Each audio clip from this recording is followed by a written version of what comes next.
আজি শাসকীয় বিজেপি দলৰ অপশাসনৰ বিৰুদ্ধে কংগ্ৰেছ দলে এটা ৰাজভৱন চলক কাৰ্যসূচী লৈছিল আৰু এই কাৰ্যসূচীত অতি দুৰ্ভাগ্যজনকভাৱে মহিদুল ইছলাম বুলি এগৰাকী ব্যক্তিৰ মৃত্যু হ'ল।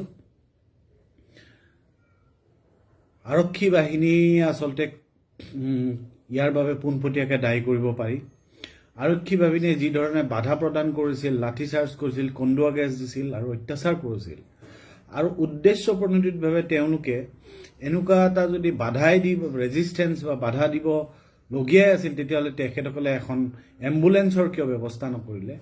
ইয়াৰ পৰা স্পষ্ট এটা কথা যে এয়া অতি সুপৰিকল্পিতভাৱে এগৰাকী কংগ্ৰেছ কৰ্মীক হত্যা কৰা হ'ল আৰু যাতে ভৱিষ্যতে কোনো বিৰোধী ৰাজনৈতিক দলে এনেকুৱা ধৰণৰ প্ৰতিবাদী কাৰ্যসূচী ল'ব নোৱাৰে, তাৰ কাৰণে এটা ভয় আৰু ভাবুকিৰ সৃষ্টি কৰি, এটা সন্ত্ৰাসৰ সৃষ্টি কৰি এই চৰকাৰখনৰ আৰক্ষী বাহিনীয়ে এগৰাকী কংগ্ৰেছ কৰ্মীৰ হত্যা কৰিলে।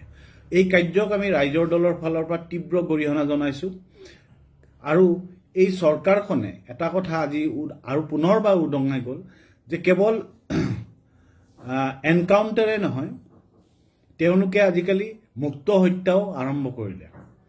যে মুকলিভাৱে কোনোবাই যদি গণতান্ত্ৰিকভাৱে প্ৰতিবাদ কৰে, তেতিয়াহ'লে তেখেতসকলে এই চৰকাৰখনৰ আৰক্ষী বাহিনীয়ে হত্যা কৰিবলৈও কুণ্ঠাবোধ নকৰে। এই কাৰ্যক আমি ৰাইজৰ দলৰ ফালৰ পৰা পুনৰবাৰ তীব্ৰ গৰিহণা জনাইছোঁ আৰু চৰকাৰখনক সকীয়াই দিছোঁ, যদি এই ধৰণৰ ভয় ভাবুকি সৃষ্টি কৰি তেওঁলোকে বিৰোধীৰ প্ৰতিবাদী কণ্ঠ ৰোধ কৰিব বিচাৰিছে, তেতিয়াহ'লে এইটো কেতিয়াও সফল নহয়, কাৰণ ইয়াতকৈ আগন্তুক দিনত আৰু তীব্ৰতৰ প্ৰতিবাদ হ'ব আৰু এই চৰকাৰখনে অনতিপলমে নিৰপেক্ষভাৱে ইয়াৰ তদন্ত কৰক আৰু প্ৰকৃত দোষীৰ শাস্তি দিয়ক। ধন্যবাদ।